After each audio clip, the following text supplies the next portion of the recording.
And Roger Hoover now joined by Mike Mincey here on the Coca-Cola Eagles Sports Network. And, Coach, you look at this ball game, a little bit of a sluggish first half, some runs either way, but your team really powered away in the second half. Well, the point where, unfortunately for me, when I got the technical, I think that's when they really found some real energy, some real drive and enthusiasm. And, of course, we had Lacey come off the bench and hit the 4 threes, and, of course, Tatum hit 4 threes. And I don't know how many Tatum hit there in that stretch because, to be honest with you, I was so mad at the time with the foul situation that I kind of lost a little bit and shouldn't have, but I was happy with the way the girls responded. And those threes, when you got a 1-3-1 playing against you, until you can start making something from the outside, they're going to be able to pack it in there. And then once we started hitting those threes, some more avenues opened up for us to actually get the ball inside for some layups. Yeah, the first technical foul we've seen against you this season. What happened on that exchange? Well, at the time, I think it was maybe 10-1 on team fouls, and I thought that even though most of the ones that we had gotten called against were where we were reaching or there was some kind of contact, and so that was bad on our part. But then down there, I just felt like there was a foul, and I knew at some point that we had to even it up a little bit. And I believe it was JJ that was on the floor, and she had about 3 girls run into her, and there was no foul called. So basically, I just told him he didn't, in a nice way, I told him he needed to be calling a foul, and so that was what got me teed up. And you look at Lacey Miller, not only for her to be on the court as much as she was in this game, she ended up with 22 minutes coming off the bench for Carson-Newman, but for her, the willingness to take shots, that's something we haven't necessarily seen from her this season or even going back to last year. Well, Lacey can shoot the basketball, and we all know that, and that's something that she did in high school really well, and didn't hesitate a whole lot for whatever reason now, I guess because she's playing the point for us. She hesitates a little bit more than I would like and doesn't pull the trigger.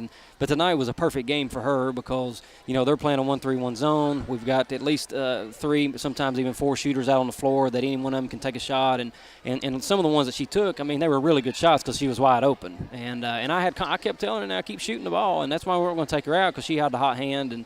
And certainly glad to see her finally pull the trigger and start shooting the ball. And I hope that carries over now in the conference play.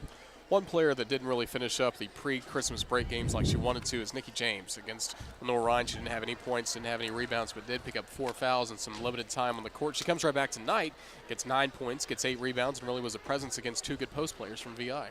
Yeah, and I'll say this, Story and Oric are really good post players, and we knew that coming in. They're big bodies, and they position themselves well, and I knew we were going to have our hands full because, they're a little bit stronger than we are, and they kind of abused us there in the first half, especially there at the end of the first half. And so we tried to change up some things, certainly with the zone. It helped a little bit, and whether or not how we were playing them defensively affect them or not, I don't know, because I think they even missed some bunnies. But Nikki did a good job. She always gets down there and battles really hard, and we just got to get her to finishing a little bit better and making those free throws. Now a little bit more time off for the Lady Eagles, as you're going to give them 2 or 3 days off and then get back at it, and then the next game will be on January 9th, taking on Tusculum, right back at it in conference play. Yeah, we're kind of between a rock and a hard place with our schedule this year. We don't play till January the 9th, and, do you keep them here for the next, 9 days and just grind away at practicing, or do you let them go spend some more time with family and friends for the New Year's? And so I don't know what's the right call there, but we've just decided we're going to let them go and spend some time with family and friends and take another 3 days off, and we'll come back in here, I guess, on Friday.